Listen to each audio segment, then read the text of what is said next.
plus all on their feet. Jokic to the cup, puts it down again. Shadowed by Gordon into the corner. Extra pass. Green out to Payton. Wiggins on the drive. Low pass. 2 to shoot. Payton has to fire. And he buries it. Oh, they'll set a high screen. And the crafty Payne will put up a 3. Good. That's huge. He drills it. Paul. Payne a 3 over Alvarado.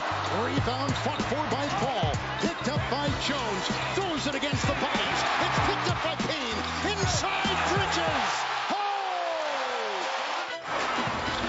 Cam Johnson running downhill, back down Bridges, 3, drills it! How good is Bridges?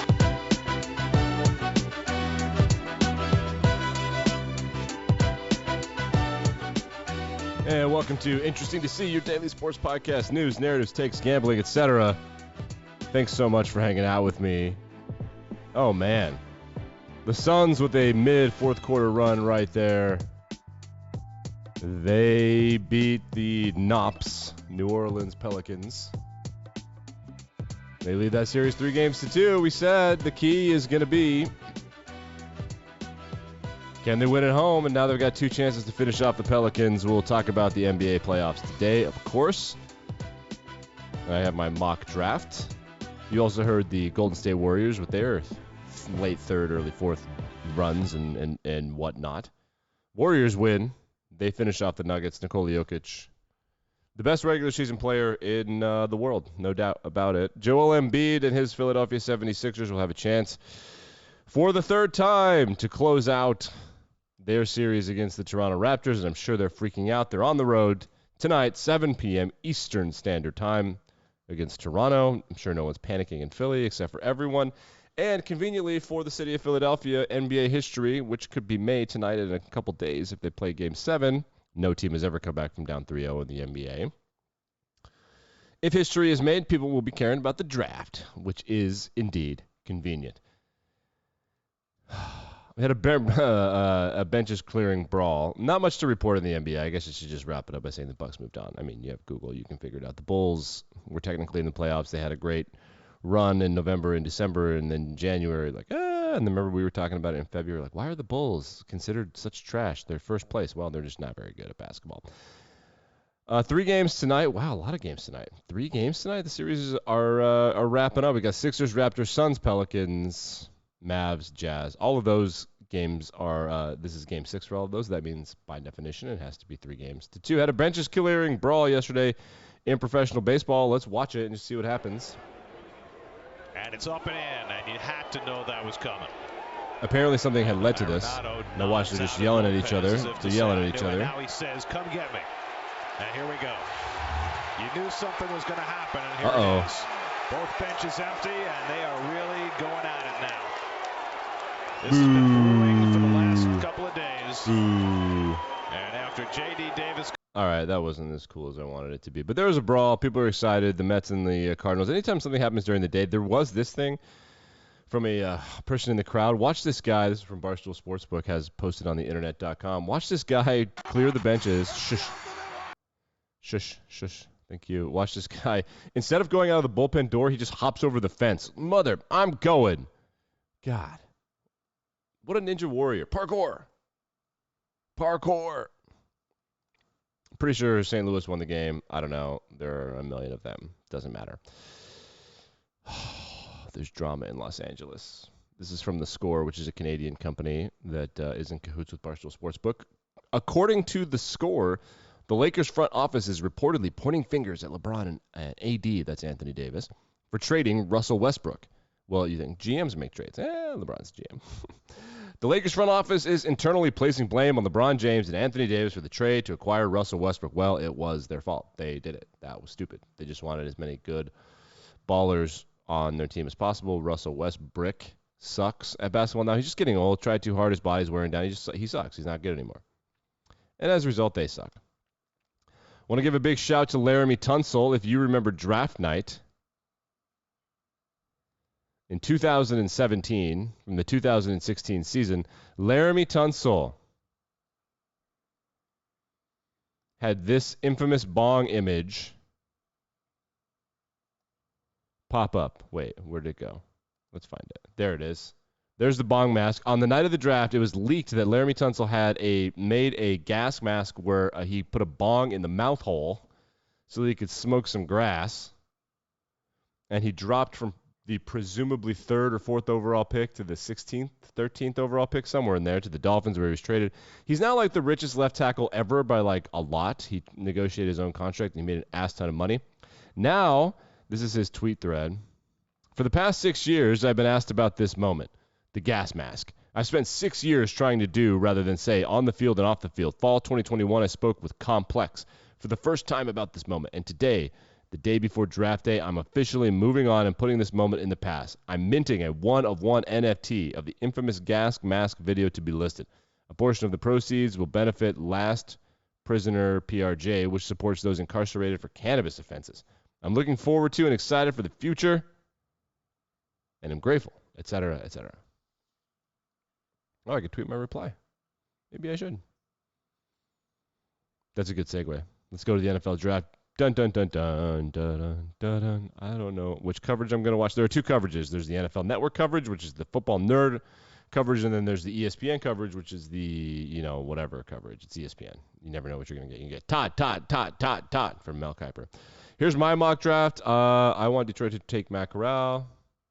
So here it is. You want to run down and pay attention. If you're watching on YouTube.com, you'll roast me. They're never going to. I don't really care. You have to take some risks. I took some risks. I have all 5 quarterbacks going in the first round because quarterback rookie deals are more important, and nobody is super good to, there's no, mega elite for sure things. All of the draft prospects are they might work out really well at the top in the top 5. Yeah, he might really work out really well. Aiden Hutchinson would be good if it wasn't for all of the things that make him bad. So here we go. Some hot takes in here, but also some things that make just too much sense. So, hit for some singles, hit for some home runs, see what happens. Trayvon Walker to Jacksonville. Matt Corral to Detroit. Houston takes Aiden Hutchinson. The first tackle off the board, another hot take. I have 2 spicy takes in my top 5. Matt Corral to Detroit. Charles Cross from Mississippi State to the New York Jets. Is he the best prospect? No. Is he by far the best pass blocker? Yes. What's the most important part of pass blocking in the NFL? Anybody can learn to be a good run blocker. Whenever you listen to a tackle or prospect on the offensive line, prospect or current player, they're like, oh, he's a really good run blocker, is a way of saying well, he's not a completely useless situation. He does one thing pretty well. So I'm going to take the pass blocker, thank you very much, and move him to the New York Football Jets. Then the New York Football Giants, they take Ikem Ekwonu, tackle from North Carolina State. 3 tackles in a row. Tackle Evan Neal from Alabama goes to Carolina.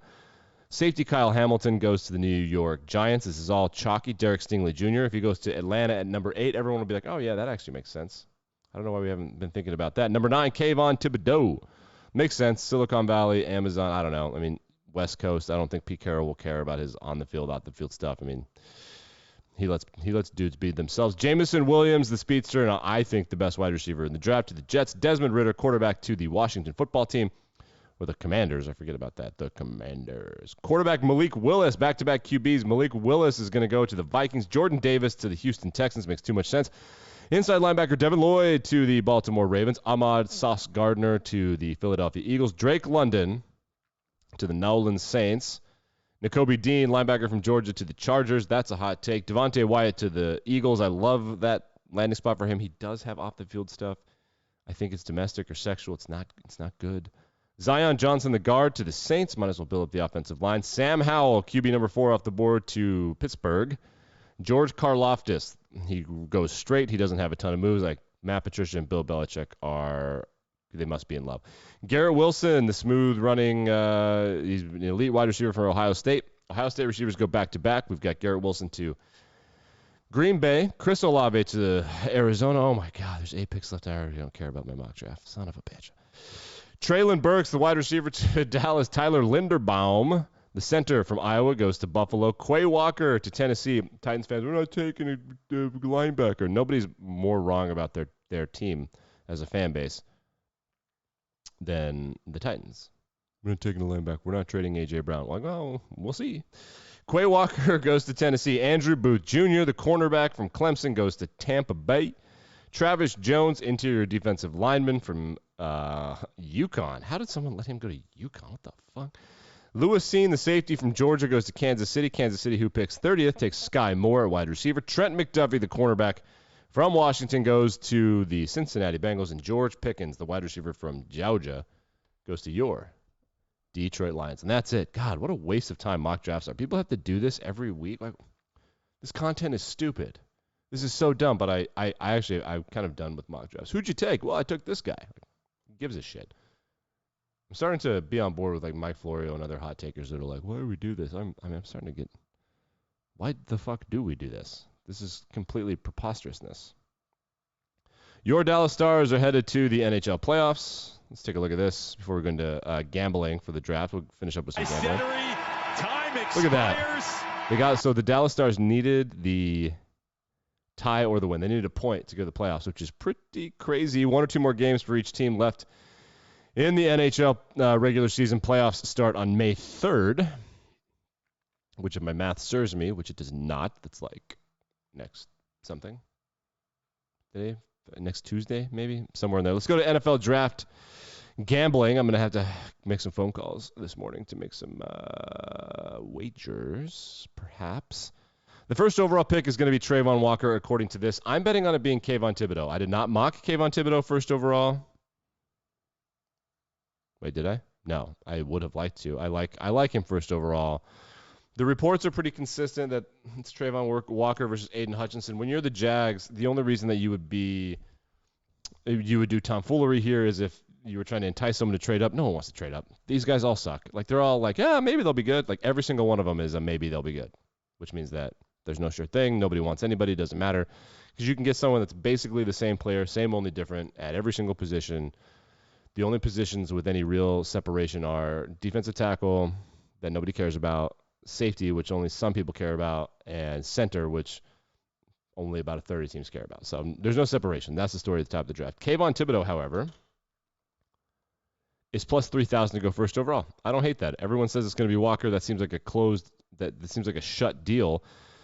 That means that Aiden Hutchinson is no longer there. If you see Kayvon Thibodeau here at plus 3,000, but you have Ekwonu and Hutchinson at plus 400. So this is the rumor right now. So we have Ekwonu, right? That's who the coach wants. This is Jacksonville. They're fucking hilarious. Ekwonu is who the coach wants, the tackle from NC State. Aiden Hutchinson, the DN from Michigan, is who the owner wants. And Trayvon Walker, the DN from Georgia, is who the GM wants. Jacksonville is gold. I love you guys so much. The second overall pick, Aiden Hutchinson is the favorite, followed by Kayvon Thibodeau. The reports out of Detroit is that they're absolutely in love with Thibodeau, but Hutchinson's from right down the road. I don't think they care. This regime in Detroit doesn't give a fuck about anything. They just do whatever they want. So Kayvon Thibodeau, I think, is going to be the pick. But I'm telling you right now, I sense that this could be weird. I think that they could take Matt Corral, who's plus 2,500 or 25,000. I need someone to bet on that immediately for me. I like him to go there. There are also a bunch of other cool picks. Third overall pick, you can bet first overall pick, second overall pick. There are a bunch of other. This is on MGM. First cornerback selected. I like Derek Stingley, plus 125. The favorite is Sauce Gardner, but Derek Stingley is by far the best player in this draft. If you just go on tape, he just got hurt, and then he maybe like opted out of the COVID season, so it's kind of a weird situation. But him in 2019 is the best player in this draft. Other bets that I like, first running back selected. I kind of like Kenneth Walker over Breece Hall. That's got not too bad a juice. It's completely fine. Charles Cross is the first offensive lineman selected, is plus 300. Evan Neal is plus 300, and apparently there have been some injury concerns popping up with Evan Neal, and if you're not following the draft, I know you don't care about any of this, but I don't care. Over-under based on position. Total wide receivers drafted in round 1. Over-under 6.5. Hate that bet. Offensive lineman in round 1. Over-under 7.5. Hate that bet. Safeties in round 1. Hate that bet. Hate it. Trent McDuffie, draft position. Sauce Gardner, draft position. Cornerbacks in the draft. I'm trying to go through all of these. No. Kayvon Thibodeau, draft position. Wow. Over 4.5. So is he going to be drafted later than 4.5 plus 115? That's not too bad. Some pretty good juice. Let's go to Fanduel and see what they have cooking. When I was in a state where I could bet legally, Fanduel took all their shit off the board. So very similar from a juice standpoint. Aiden Hutchinson, whoa. Where's Kayvon Thibodeau? Plus 5,500 to go first overall. These boards are not consistent at all, which is hilarious. Huh. Fourth overall. They have a fourth overall pick. I love that. Can I bet on Charles Cross? What's Charles Cross? Yeah, see, this is why you got to have multiple books. Plus 5,000. What's up? Give me Charles Cross, fourth overall. You can do the. So, FanDuel's got the top 10. Draft Parlay Builder. This is great. God, I need to move. Why am I living in North Carolina? What am I doing to myself? This is pretty sick. I want to see position markets, NFL draft exact order. Wow, what does that pay? That's crazy. FanDuel has got some cool stuff, guys. If you're going to bet on the draft, bet on FanDuel. I will say this. I think that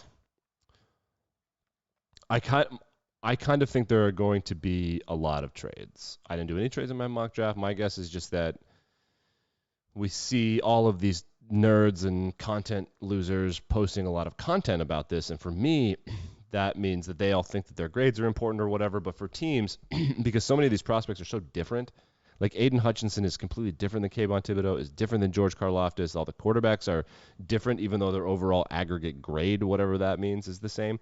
Because they're so different, teams are not going to want just a guy. They're going to want their guy. And be like, well, we don't want a guy, pardon me, like Aiden Hutchinson with his huge chest and his skinny arms. We want a fast guy like Kayvon Thibodeau or Jermaine Johnson. So, like, there's only two of them.